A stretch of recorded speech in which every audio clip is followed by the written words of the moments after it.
বেশি বলেন দুইটা শ্রেণীর মানুষের জন্য আমি আল্লাহর নবী কিয়ামতে সুপারিশ করব না, আমার সুপারিশ তাদের জন্য হারাম। এক নম্বরে দুনিয়ায় যারা বেদাত করে, দুই নম্বরে যে মানুষগুলো জালেম শাসকের তোষামদি করে। হাদিসটা না বলাই ভালো ছিল, এটা তো এদেশে এখন চলে না। দিন দিন যেন বেদাত বেড়ে যাচ্ছে, আর জালেম শাসক যারা পৃথিবীতে তাদের তোষামোদিকারী মানুষও বাড়ছে। আল্লাহর নবীর সুপারিশ থেকে আপনি বঞ্চিত হয়ে যাবেন। এই জন্য আমরা যদি জান আল্লাহর কাছে বিক্রি করতে চাই, আমাদের প্রথম শর্ত হচ্ছে শিরিক এবং বেদাত থেকে বেঁচে থাকা লাগবে। এই জন্য কাবা শরীফ তাওয়াফ করার সময় আল্লাহ এই কথা আমার মুখ দিয়ে বের করে নিয়েছে, ওই হামজা বল লাব্বাইক লা শারিকা লাকা লাব্বাইক। হে আল্লাহ, আমি উপস্থিত হয়েছি, আমি কিন্তু মুশরিক না। এ কথা আগে আমার মুখ দিয়ে আল্লাহ বের করে নেয়, এরপরে বলা লাগে ইন্নাল হামদা ওয়াল মুলকা ওয়ান নি'মাতা লাকা লা শারিকা লাকা লাব্বাইক। আবার যখন বিদায় তাওয়াফ করে আসার সময় মানুষ কাবা ঘর চক্কর দিতে থাকে, শেষ কথা এটা বলা লাগে লা শারিকা লাকা লাব্বাইক। এ আল্লাহ, আমি উপস্থিত হয়েছিলাম, আবার চলে যাচ্ছি, কিন্তু আমি কি মুশরিক না। অথচ গভীর ষড়যন্ত্র চলছে এই বাংলাদেশে, জাতিকে আজ মুশরিক বানানোর চিন্তা ভাবনায় অনেকে গোপনে লেগে পড়েছে। শিরিক করলে জীবন যেহেতু অপবিত্র হয়ে যায়, আল্লাহ তখন আর কিনবে না। ওরা খুব সূক্ষ্মভাবে আগাচ্ছে। নবীজির চাচা আবু তালেব সারা জীবন নবীকে ভালোবাসা দিয়েছিল, কিন্তু লোকটা মুশরিক ছিল। এই কারণে নবীজি তার কবরের পাশে দোয়া করার পরও আল্লাহ হাত ফেরত দিয়েছিলেন। বিশ্ব নবী তার চাচা আবু তালেবের জন্য হাত তুলে দোয়া করেছেন, রব্বুল আলামিন তুমি আমার চাচাকে মাফ করে দাও। আল্লাহ পাক ফেরেশতা পাঠিয়ে বললেন, হাত নামান। কার জন্য হাত তুলেছে? এই লোকটা আপনার চাচা, আল্লাহ জানে। সারা জীবন আপনাকে কোলে নিয়ে, কাকে নিয়ে, চমা দিয়ে, পিঠে নিয়ে মানুষ করেছে, আল্লাহ দেখেছে, কিন্তু লোকটা তো মুশরিক। এদের পরের আয়াতে আছে মা কানা লিন্নাবিয়্যি ওয়াল্লাযীনা আমানু আইয়াস্তাগফিরু লিল মুশরিকিন ওয়ালাউ কানু উলি কুরবা মিন বা'দি মা তাবায়্যানা লাহুম আন্নাহুম আসহাবুল জাহিম। হে নবী, হাত নামান। কোন নবীর জন্য, কোন ইমানদারের জন্য এটা জায়েজ না, শোভনীয় না, উচিত না। এটা বৈধ নয় যে কোনো মুশরিকের জন্য আল্লাহর কাছে সে ক্ষমা চাবে। এটা শুধু ইমানদারকে না, নবীকে পর্যন্ত আল্লাহ আদেশ দিচ্ছেন। ওয়ালাউ কানু উলি কুরবা, যদিও এটা আপনার নিকটাত্মীয় হয়। নোয়াখালীবাসী একটু বিবেক খাটান, যে নবী জীবনে হাত তোলা লাগেনি, মনের ভেতরে কামনা বাসনা আসলে কবুল হয়ে গেছে। সেই লোকটা হাত তুলে বসে আছে চাচার কবরের পাশে, আল্লাহ হাত ফেরত দিয়ে বলছে হাত নামান। এ লোকটা মুশরিক, এর জন্য কেন দোয়া করবেন? আপনার জন্যও জায়েজ না। মুশরিক মারা গেলে আপন চাচা নবীজির জন্য দোয়া করা যদি জায়েজ না হয়, আল্লাহ হাত নামিয়ে দেয়। বাংলাদেশে এখন টাটকা মুশরিক মরে যায়, আর আমরা দোয়া করে জান্নাতে দিয়ে আসি। মনে হয় কন্ট্রাক্টর নিয়েছে, ধোকা দিয়ে ওদেরকে আমরা বোকা বানাচ্ছি। ওরাও মনে করছে না, এত বড় হুজুর যখন দোয়া করছে এই হবে। আরে আমি রামজাদুর কাবার ইমাম দোয়া করলেও হবে না, মুশরিকের জন্য হবে?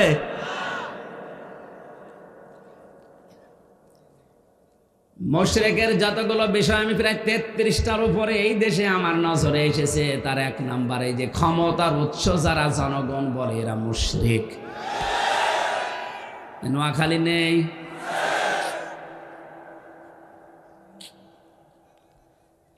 এটা কোরআনে কারিমের আয়াতের সাথে পুরোপুরি সাংঘর্ষিক। এই জন্য এই বিশ্বাসে যারা আছেন, এই মুহূর্তে আপনি ওটা ছেড়ে দেন। আপনি মানতে পারেন না, সেটা আলাদা।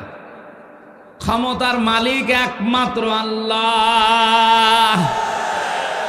ক্ষমতার উৎস কে? নাকি জনগণ? রাম বামরা কিন্তু আর বসে থাকবে না এই কথা নিয়ে ওরা উলট পালট করে কাটছাট করে কালকেই ছড়াবে যে দেশদ্রোহী, সংবিধান মানে না। আপনার তা মানতে গিয়া কি আমি আল্লাহর নাফরমানি করব? আমি যদি জাহান্নামে যাই তা আপনার দেশে থেকে করব কি? এখানে মুশরিক বানানোর যে সিস্টেম গোপনে চলছে, আমাদের সতর্ক হওয়া লাগবে। জীবন যদি আল্লাহর কাছে বিক্রি করতে চায়, আল্লাহর কসম শিরিক মুক্ত, বেদাত মুক্ত হওয়া লাগবে। 2 নম্বরে আমওয়ালাহুম, তোমাদের মাল আল্লাহ কিনতে চান। মাল মানে আবুল মাল, আপনাদের কুমিল্লারে মাল না, এ মাল এখন আর নাই, আছে দায়িত্বে আছে, এখন দিনাজপুরের একজনের দিয়েছে।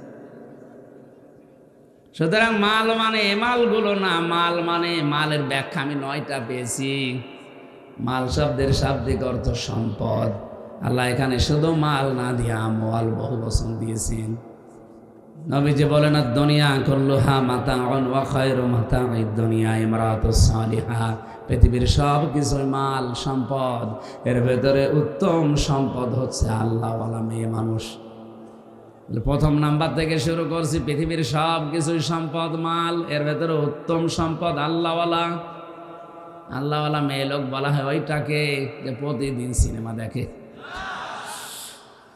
তিরমিজি শরীফের হাদিসে এসেছে আল্লাহওয়ালা মেয়ে মানুষ হওয়ার জন্য 4টা গুণ লাগবে। 19টা গুণ আছে, তার ভেতরে 4টা মাস্ট বি লাগবে। 1 নম্বরে আল্লাহওয়ালা নারী ওইটা স্বামী যখন আসে তার কাছে যে কোনো কায়দায় স্বামীকে যারা আনন্দ দেয়। এরকম বউ আজ দেশে দেশে কমে যাচ্ছে, এই কারণে পরকীয়া বাড়ছে। স্ত্রীর কাছে রেসপেক্ট পায় না, সম্মান পায় না, যেটা পাওয়া দরকার ওইটা পায় না, তখন বাধ্য হয়ে অন্য জায়গায় লাইন করে। বলছে ঠিক, তার মানে এই লাইনে এগুলো চলে।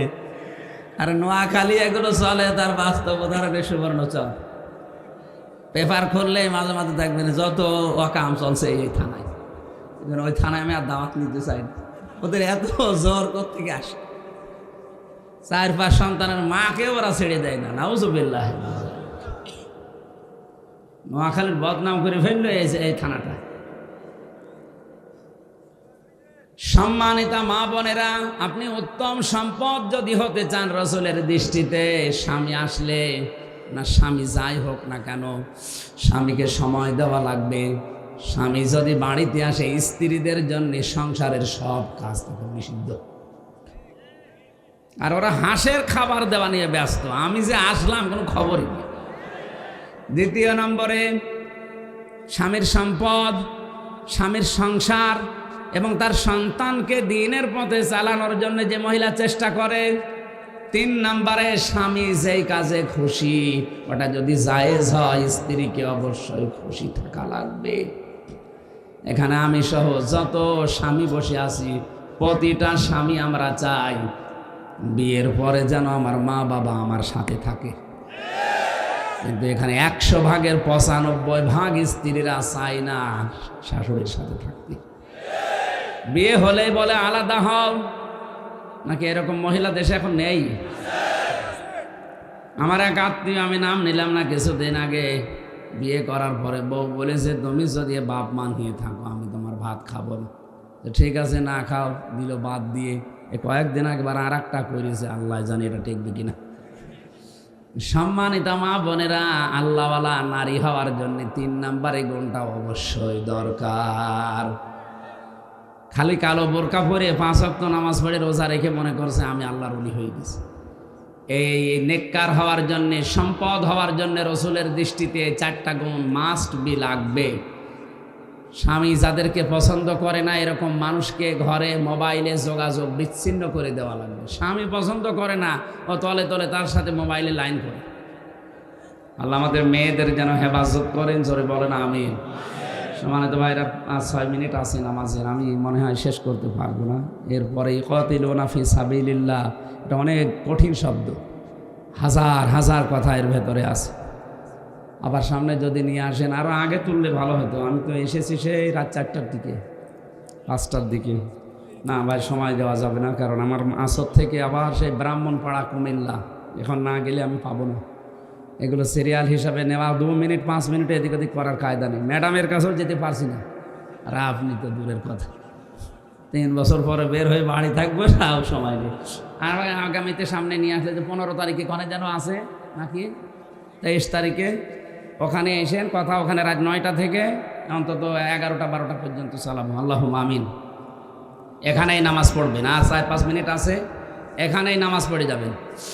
রব্বানা আতিনা ফিদ দুনিয়া হাসানা ওয়া ফিল আখিরাতি হাসানা ওয়া কিনা আযাবান নার ওয়া আদখিলনাল জান্নাতা মা'আল আবরার ইয়া আজিজ ইয়া গফফার ইয়া রাব্বাল আলামিন। নোয়াখালী সদর থানার দিকে দিনের বেলা তোমার নজরটা দিয়ে দেখো আল্লাহ, হাজার হাজার মানুষে প্রচণ্ড গরমে সূর্যের তাপের ভেতরে বসে কোরআনে কারিম চাতক পাখির মতো শুনছিল। কোরআন শোনার জন্য যারা এত পাগল, এই মানুষগুলোকে তুমি অমরের মতো হেদায়েত দিয়ে দাও। এই মাহফিলটা বাস্তবায়ন করার জন্যে আমার ভাই জামিল সহ মাহফুজ সহ নামনা জানা যত মানুষ চেষ্টা চালিয়েছে, আল্লাহ তুমি তাদের সাহায্যকারী হয়ে যাও। যে কথাগুলো অল্প সময়ের ভেতরে শুনেছি বাস্তবে আমল করার তৌফিক দাও। মা বোনদেরকে তুমি খাদিজার মতো আয়েশার মতো বানিয়ে দাও। 3 বছর পরে যখন তুমি মুক্ত জীবনে ফিরিয়েই দিয়েছো আল্লাহ, তুমি আমার কণ্ঠটা আগের অবস্থায় ফিরিয়ে দাও। আল্লাহ আমার শরীরকে তুমি শেফায়ে কামেলা আজেলা নসিব করো। মাহফিলের প্রধান অতিথি আমাদের চেয়ারম্যান সাহেব সহ বিশেষ অতিথি ব্যারিস্টার নুরউদ্দিন ভাই সহ যত আলেমরা এখানে বসে আছে আমাদের মঞ্জুর করে নাও। এই এলাকায় মাটির নিচে যত মানুষ ঘুমিয়ে আছে কবরগুলো জান্নাত বানাও। সময় না থাকার কারণে আয়াতটা আমরা বিস্তারিত ব্যাখ্যা করতে পারি নাই, যতটুকুই করেছি আল্লাহ প্র্যাকটিক্যাল লাইফে সেট করে দাও। বারাকাল্লাহু লানা ওয়া লাকুম ফিল কোরআনিল আযীম। আলহামদুলিল্লাহি রাব্বিল আলামিন। লা ইলাহা ইল্লাল্লাহু মুহাম্মাদুর রাসূলুল্লাহ। কোরআনে কারিমে আল্লাহ রাব্বুল আলামিন জানিয়েছেন, ওমান আসলামু মিম্মান কাতামা শাহাদাতান ইনদাহু মিনাল্লাহ। ওই লোকটা আল্লাহর কাছে সবচাইতে বড় জালেম, নিকৃষ্ট মানুষ। এসমে তাফজিল শব্দ সুপারলেটিভ ডিগ্রি দিয়েছেন আল্লাহ, এর উপরে আর কোনো শব্দ হয় না। সব চাইতে ঘৃণিত খারাপ মানুষ জালেম আল্লাহর কাছে বিবেচিত ওই লোকটা যার কাছে কোরআনের জ্ঞান থাকার পরেও দুনিয়ার স্বার্থ পেয়ে গোপন করে দেয়। আর এটা এখন পৃথিবীতে দিন দিন বাড়ছে। বাল্লিগু আন্নিওয়ালা আয়া, খেয়াল করেন শব্দের দিকে, বাল্লিগ না বাল্লিগু বহু বচন। নবীর এই কথার ভেতরে হামজা যদি থাকে নুরউদ্দিনও আছে, আপনি নেই। যেহেতু বহু বচন দিয়েছেন, পৃথিবীর যত উম্মত দুনিয়াতে নবীজির দাবি করবে যে আমি নবীর উম্মত, এই বাল্লিগুর ভেতরে সে আছে। আল্লাহর নবী একটা শব্দ দিয়ে জানিয়েছেন, তোমরা সবাই মিলে পৌঁছিয়ে দাও আন্নি, আমার পক্ষ থেকে বলাও আয়া। যদি একটা আয়াতও তোমার জানা থাকে, আমার হয়তো বেশি আয়াত জানা আছে, আমার দায়িত্ব বেশি প্রচার করা। আপনি তো অন্তত কুল হু আল্লাহু আহাদু জানেন নাকি? আপনার দায়িত্ব এখন নামাজের মতোই ফরজ, ওইটাও পৌঁছিয়ে দেওয়া।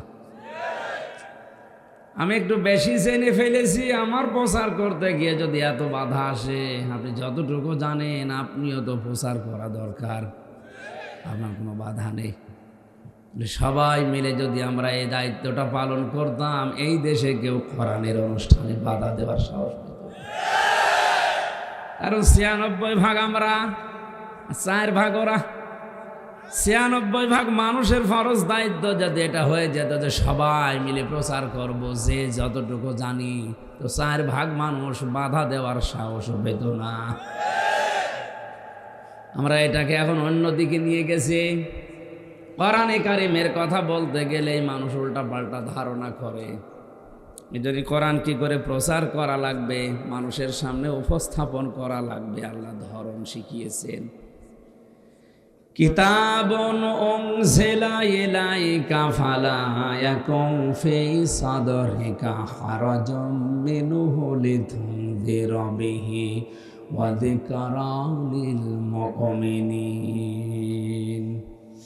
সূরা আরাফের 2 নম্বর আয়াতে আল্লাহ বলেন, এই যে কিতাবে কোরআন আপনাকে দিলাম, এটা দিয়ে মানুষকে সতর্ক করবেন, কিন্তু সাবধান, আপনার মনের ভেতরে কোরআন দিয়ে সতর্ক করার সময় যেন কোনো সংকীর্ণতা, কোনো দুর্বলতা, ভয়, ভীতি, সংশয়, সন্দেহ, দুর্বলতা এগুলো কাজ না করে।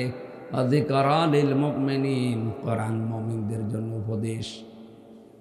ইয়াতে হারাজন শব্দটা আমি পেয়েছি যতগুলো তাফসীর বিশ্ববিদ্যালয়ে থাকাকালীন আমি মিলিয়েছি। হারাজনের ব্যাখ্যায় 2টা শব্দ বেশি পাওয়া যায়। 1 নম্বরে নবী আপনি কোরআন দিয়ে যখন সতর্ক করবেন, হয়তো অনেক মানুষ আপনার সামনে আছে যারা কোরআনের ওই বক্তব্য না বোঝার কারণে রাজনীতি মনে করে বিরোধিতা করবে। এ মানুষ বাংলাদেশে নেই, এটাই বেশি। লাগবেন বসো। 2 নম্বর, আবহমান কাল থেকে অনেক নিয়ম নীতি ইসলাম মনে করে মানুষ পালন করে, বিশেষ করে বাংলাদেশে, ভারতে আর পাকিস্তানে। এদেশে বেশিরভাগই ইসলাম চলে বানানো। ওই বাবা করে গেছে ওই করছে, দাদা করে গেছে ওই করছে। ভালো করে খেয়াল করে, বাবা করেছে এই করছি, দাদা করেছে এই জন্যে করছি, এইটার নাম ইসলাম না। আল্লাহ কি বলেছে, রাসূল কি করেছে, এইটার নাম ইসলাম। যে বাবা করে গেছে, দাদা করে গেছে, পূর্বপুরুষ করেছে, জন্য আমিও করি, এই অভ্যাস, এই চরিত্র কাফেরদের। এটা তো আমি বানালাম। হ্যাঁ, وَإِذَا قِيلَ لَهُمْ تَعَالَوْا إِلَى مَا أَنزَلَ اللَّهُ وَإِلَى الرَّسُولِ قَالُوا حَسْبُنَا مَا وَجَدْنَا عَلَيْهِ آبَاءَنَا أَوَلَوْ كَانَ آبَاؤُهُمْ لَا يَعْلَمُونَ شَيْئًا وَلَا يَهْتَدُونَ। সূরা মায়েদার 7 নম্বর পারার 4 নম্বর পৃষ্ঠার 1 নম্বর লাইনের 104 নম্বর আয়াতটা আল্লাহ তাআলা বলেন, হে নবী, যখন মানুষদেরকে আপনি ডাকবেন আসো আল্লাহর বিধানের দিকে, আমার আদর্শের দিকে, তখন আপনি দেখবেন অনেক মানুষে কথা বলবে, ক্বালু হাসবুনা, আমাদের জন্য যথেষ্ট, মা ওয়াজাদনা আলাইহি আবানা, আমাদের পূর্বপুরুষ, বাপদাদা, মুরব্বী, এদের কাছে আমরা যা পেয়েছি ওইটাই যথেষ্ট, আমারটা লাগবে না। এ কথা বলার মানুষ এখন দেশে নেই। আপনি চোখে আঙ্গুল দিয়ে দেখিয়ে দেবেন, এরপরও বলবেন আমার বাবা বলিস। এখানে শব্দের দিকে তাকান, আওয়ালাউ কানা আবাউহুম, যদিও তাদের এই বাপদাদারা, পূর্বপুরুষেরা, মুরব্বীরা, লা ইয়ালামুনা শাইআ, দিন সম্পর্কে সেরকম কিছু জানতো না, ওয়ালা ইয়াহতাদুন, হেদায়েতের উপরেও ছিল না, এরপরেও তারা অন্ধভাবে তাদের মেনে চলবে। এই চরিত্র কাফেরদের। এখন অনেক মুসলমান এই চরিত্র নিয়েছে। এই জন্যেই কোরআনের কথাগুলো বলতে গেলে আবহমান কাল থেকে ওরা ইবাদত মনে করে ওটা করে আসছে। তাফসির করতে গেলে ওইগুলো টেকে না, তখন ওই মানুষগুলো মন খারাপ করে। বিশেষ করে এই কুমিল্লা, ব্রাহ্মণবাড়িয়া, নোয়াখালী, ফেনী, চাঁদপুর, লক্ষ্মীপুর, এই জেলাগুলোতে যেটা বেশি হয়, সারা বাংলাদেশ মিলে সব চাইতে বেশি হয় চট্টগ্রাম বিভাগে জিকিরটা। অথচ জিকির করার জন্য আল্লাহ নিজে নির্দেশ দিয়েছেন, লিল্লাহিল আসমাউল হুসনা ফাদউহু বিহা ওয়া দারুল্লাযিনা ইলহাদুনা ফি আসমাই। সূরা আরাফের 9 নম্বর পারা 13 নম্বর পৃষ্ঠা 4 নম্বর লাইনে আয়াতটা ভালো করে মিলিয়ে নিন, উল্টাপাল্টা ধারণা করবেন না। আমি আল্লাহর অনেক নাম আছে, যে নামে পারো ডাকো, কিন্তু সাবধান, আমাকে ডাকতে গিয়ে যারা এলহাদ করে, এখানে আলেম যারা আছে, এলহাদ মানে উল্টাপাল্টা করা, আল্লাহর নামকে বিকৃত করা, আল্লাহর নামের সাথে অন্য কাউকে মিলিয়ে ডাকা, এরকম যারা করবে, আমি আল্লাহ নির্দেশ দিলাম তোমরা তাদের সাথে ডাকবা না। আমার ভাইরা, সূরা ফুরকান 19 নম্বর পারার 4 নম্বর পৃষ্ঠা 14 নম্বর লাইনে আয়াতটা আছে, ওয়াল্লাযীনা লা ইয়াদউনা মা'আল্লাহি মা'আল্লাহ, আল্লাহকে ডাকে না তা না, আল্লাহকে ডাকে তারা, আল্লাহর সাথে যারা অন্য কাউকে ডাকে এদের ডবল শাস্তি হবে। যে কোনো পাপ করলে শাস্তি হয় একটা, আর পৃথিবীতে এমন এমন 3টা পাপ আছে যে 3টা পাপের শাস্তি হবে ডবল। তার ভেতরে 1 নম্বরে আল্লাহকে ডাকার পাশাপাশি যারা অন্য কাউকে ডাকে। কিছুক্ষণ আল্লাহ আল্লাহ জিকির করার পরে ইয়া আলী বাবা, শাহ আলী বাবা, এরপরও আপনার বিবেক খোলে না। এরা আলেমের নাম নিয়ে হোক, জালেমের নাম নিয়ে হোক, যা করছে এটা কি ইসলাম? এই জন্যই তো কোরআন পড়া দরকার। পুরা কোরআনটা যদি আপনি একবারও মাতৃভাষায় পড়তে পারতেন, এই আলেম নামে এই ভণ্ডগুলো যেগুলো করছে সব আপনি দেখে ফেলতেন। আজকে থেকে সিদ্ধান্ত নেওয়া লাগবে, যতদিন বেঁচে আছি পুরা কোরআন আমি অন্তত আরবির পাশাপাশি মাতৃভাষায় একবার শেষ করব।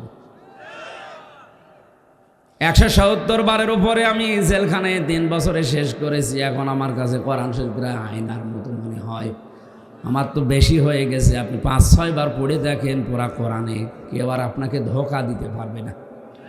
আল্লাহর সাথে যারা এরকম উল্টাপাল্টা নাম নিয়ে ডাকে, এমনকি ইয়া রাসূলুল্লাহ, ইয়া রাসূলুল্লাহ জিকির করা জায়েজ নেই। রাসূলের নামে কোনো জিকির নেই, জাফরের নামে আছে দরুদ। জিকির হবে শুধুমাত্র কার নামে? কারণ জিকির একটা ইবাদত। এখন এই কথাগুলো তাফসীর মাহফিলে যদি বলা হয়, এতদিন যারা ইয়া আলী বাবা, শাহ আলী বাবা জিকির করছে ওরা আমাকে ভালোবাসবে, ওরা বলবে যে হুজুর বেশি বোঝে।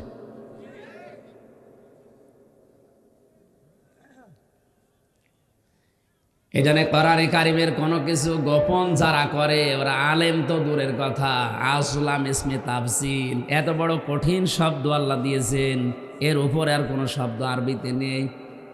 আসলাম সুপারলেটিভ ডিগ্রি ব্যবহার করে আল্লাহ জানিয়েছেন এত বড় জালেম আর আমার কাছে কেউ নেই, যে কোরআনের জ্ঞান আছে অথচ জানার পরও দুনিয়ার স্বার্থ পেয়ে গোপন করে রাখে।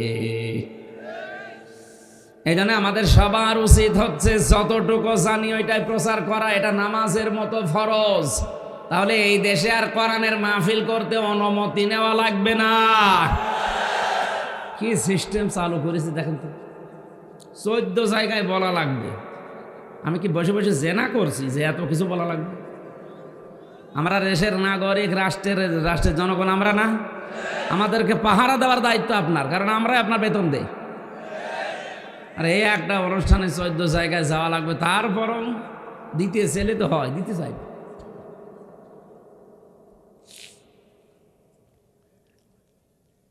এখন এই আয়াতের ব্যাখ্যায় আমি পেয়েছি তাহলে আলেম কারা আল্লাহর কাছে? আল্লাহর নবী বলেন, এই যে মা তাজালু কদামা বানি আদম, যে হাদিসটা আছে এর সর্বশেষ শব্দ হচ্ছে ওয়ানে ইলমিহি মাযা হামিলা ফিহি, মুত্তাফাকুন আলাইহি। বুখারী মুসলিমের যৌথ হাদিস। কিয়ামতে যে 5টা প্রশ্ন আল্লাহ মানুষকে সামনে দাঁড় করিয়ে করবে, তার 5 নম্বরে এইটা, যতটুকু তুই জানতি তার কতটুকু মানতি এটা বল। তার মানে জানা অনুযায়ী যে আমল করে এই লোকটা আলেম। আলেমরা আল্লাহর কাছে সবচাইতে বেশি প্রিয়। তার কারণ কি? ইন্নামা ইয়াখশাল্লাহা মিন ইবাদিহিল উলামা। সূরা ফাতিরের 28 নম্বর আয়াতের প্রথম অংশে আছে, আলেম যারা আছেন তাদেরকে বলছে ইন্নামা ইয়াখশাল্লাহু, না ইন্নামা ইয়াখশাল্লাহা। কালকে কে যেন বক্তব্য দিচ্ছিল আমার আগে, উনি বলছিল ইন্নামা ইয়াখশাল্লাহু। এ শব্দ যদি কেউ বুঝে শুনে বলে ওর ইমান নষ্ট হয়ে যাবে। কারণ বাংলা অর্থ দাঁড়াবে অবশ্যই আল্লাহ আলেমদের ভয় করে। হা থেকে হু হয়ে গেলে দেখেন আকাশ পাতাল হয়ে যাচ্ছে। অথবা আল্লাহ হা শব্দ দিলে বাংলা অর্থ দাঁড়াবে অবশ্যই আলেমরা দুনিয়ায় আল্লাহর বান্দাদের ভেতরে আল্লাহকে বেশি ভয় করে। এই জন্য আমার মনে হয় যারা আলেম তাদের অন্তত আরবি গ্রামারটা কিছু না হলেও কিছু আয়ত্ত থাকা দরকার। এই 3 বছর তো ভেতরে কিছুই জানি না দুনিয়া সম্পর্কে। 1 মাস বের হয়ে যা দেখছি, অধিকাংশ আলেমের, সে আলিয়া হোক কওমি হোক, যে জবরই দিতে পারে না। এমন এমন শব্দে ভুল করে যেটা যদি ইচ্ছা করে করলে তো ইমান চলেই যাবে, মানে আল্লাহর উপরে দোষারোপ হয়। আর সাধারণ মানুষগুলো তেলাওয়াত করে ইদা জা নাসরুল্লাহি ওয়াল ফাত। নাসর শব্দের শাব্দিক অর্থ হচ্ছে সাহায্য, আর নুন সিন র নাসর মানে শকুন। আপনি আল্লাহকে বলবেন যখন আসবে আল্লাহর সাহায্য তখন আপনি বিজয় দেখতে পাবেন। এখন যদি কেউ সিন দিয়ে উচ্চারণ করে বলে ইদা জা নাসরুল্লাহি ওয়াল ফাত, যখন আসবে শকুন তখন আপনি সাহায্য দেখবেন। আমি আশা করছি আলেমরা শব্দের দিকে খেয়াল করে করে পড়বেন, প্রতিটি শব্দ চিন্তা ভাবনা করার জন্য। হ্যাঁ, আপনি আরবি গ্রামারের লাইনে চিন্তা করেন, অনেক কিছু বের হবে। কোনো তথ্য বের করার জন্য ভাবেন, অনেক তথ্য পাবেন। আমি ওদিকে বাদ দিলাম, আমার সময় খুব কম, তো আপনাদের নামাজ পর্যন্ত সময়, এই জন্যে আয়াতের দিকে যাচ্ছি। দরুদ আর সালাম পাঠ করার মাধ্যমে সূরায়ে তাওবার 111 নম্বর আয়াত পড়েছি, তাও অর্ধেক। এক একটা শব্দে এত কথা আল্লাহ দিয়েছে, কিয়ামত পর্যন্ত যদি কেউ এই আয়াতগুলো নিয়ে আলোচনা করে, পর্যালোচনা করে, কিয়ামত এসে যাবে, তবে আয়াতের কথা শেষ হবে না। খুব খেয়াল করে মেলাবেন, অল্প সময় তো। ইন্নাল্লাহ হাশতারা মিনাল মুমিনিনা, অবশ্যই আমি আল্লাহ ক্রয় করে নিয়েছি, না নেব, নিয়েছি। আমি আল্লাহ কিনে নিয়েছি, ক্রয় করে নিয়েছি, মিনাল মুমিনিনা, মুমিনদের কাছ থেকে, আনফুসাহুম তাদের জীবন, ও আমওয়ালাহুম তাদের সম্পদ, বিআন্না লাহুমুল জান্নাহ, বিনিময়ে আমি আল্লাহ তাদের জান্নাত দিয়ে দিয়েছি। নোয়াখালীবাসী জন্মের পর থেকে আমার মনে হয় আয়াতটা আমরা অনেকেই শুনেছি, কিন্তু এর ভেতরে একটা নিগূঢ় তথ্য আছে। এখানে ক্রেতা সরাসরি সাধারণ মানুষ না, কে? সবাই বলেন কে? বিক্রেতা না, না, আমরা মানে মিনাল মুমিনিনা, আল্লাহ কিনতে চায়, কিন্তু যার তারটা না, মুমিনের কাছ থেকে। এখন যদি আপনি মুমিন না হয়ে মুনাফিক হয়ে মসজিদ বানিয়ে দেন, আল্লাহ কিনবে? মুমিন না হয়ে কাফের হয়ে, মুনাফিক হয়ে, মুশরিক হয়ে কোনো মানুষ যদি মসজিদের টাইলস লাগিয়ে দেয়, আল্লাহ কিনবে? অথচ এইটাই বেশি করা হয়। কোনো মুমিন সুদ খেতে পারে, ঘুষ খেতে পারে, ঘুষের টাকা, সুদের টাকা দিয়ে আপনি মসজিদের টাইলস লাগিয়ে দিচ্ছেন, ওটা কিনবে আল্লাহ? ওটা পানিতে ফেলা হবে। তাই বলে আবার দান করা বন্ধ করে দিয়ে না। আমি আয়াতে সঠিকটা তুললাম, কারণ আল্লাহ কিনবে না। সারা জীবন ঘুষের টাকা অর্জন করে করে 10 তলা বিল্ডিং বানিয়ে উনি মাদ্রাসার নামে দিয়ে দিচ্ছে। আরে ভাই, আপনারটা তো আল্লাহ নেবে না, কারণ আল্লাহ পবিত্র, উনি কিনতে চায় পবিত্র মাল। আজ কত মুনাফিক এই দেশে, উপরে উপরে ভেষ ধরে, ভেতরে মুনাফিক। এই লোকগুলো দেখে ইসলামের বিভিন্ন কাজ করে মনে করছে আমারটা কবুল হয়ে গেছে। আপনি 564টা কেন 5000 মসজিদ বানালেও কবুল হবে না যদি মুমিন হতে না পারেন। আপনি আবার অন্যদিকে নিয়ে যান না, আমি কিন্তু বলার জন্য বলা। তাই এই জন্য আমাদের কিছু আল্লাহকে বিক্রি করতে হলে কি হওয়া লাগবে? আরো জোরে। মুমিন বলা হয় ওই লোকটাকে যে ভালো কাজ দেখে আনন্দ পায় আর অন্যায় দেখলে কষ্ট পায়। এ দেখে এখন ভালো কাজ দেখলে আনন্দ পাওয়া লোক কমে গেছে, অন্যায় দেখলে কষ্ট পাওয়া লোকও নেই, পুরা উল্টিয়ে গেছে। ভালো কাজ দেখলে কষ্ট পায় আর অন্যায় দেখলে আনন্দ পায়। আপনার তো মুমিনের চিহ্নই নেই, তাহলে কিনবে কি? আপনি খালি আগা কাটা থাকলেই হবে। অনেকেই তো এই ধারণায় আছে আমার আগা কাটা আছে। আরে ভাই, এটা কাটা থাকলে যদি মানুষ মুসলমান হয়, ছাগল কি? ছাগলও তো মুসলমান। এই জন্য না ভাই, শুধু ওইটা কেটে যারা মনে করছেন আমার কাটা আছে, আমি মুসলমান, আমারটা আল্লাহ কিনবে না, মানে এই জন্য অনেক হিন্দু এখন তলে তলে এটা দেওয়া আরম্ভ করেছে। এটা কাটলে মানুষ মুসলমান হয় না। এটা ইব্রাহিম আলাইহিসসালাম করেছিলেন। এই হিসাবে আমরা তার সন্তান দাবি যারা করি তারা এটা করি। অনেক রোগবালাই থেকে আল্লাহ এটার মাধ্যমে বাঁচিয়ে দেয়। আমার ওইদিকে না বিষয়। আমরা আল্লাহর কাছে কিছু বিক্রি করতে হলে প্রথম শর্ত মুমিন হওয়া লাগবে।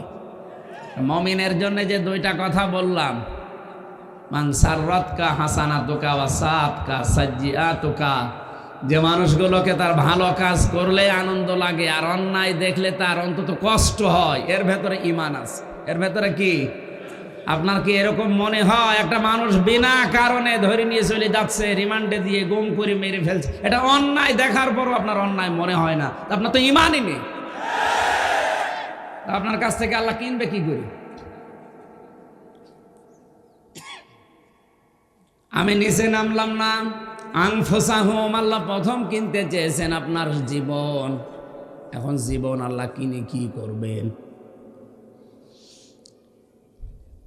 আসল কথা হচ্ছে, আমার আল্লাহ যখন জীবন কিনতে চান, কোনো অপবিত্র জীবন কিনবেন না, পবিত্র জীবন কিনবেন। আর জীবন পবিত্র করার জন্য বারবার গোসল করা লাগবে। কি?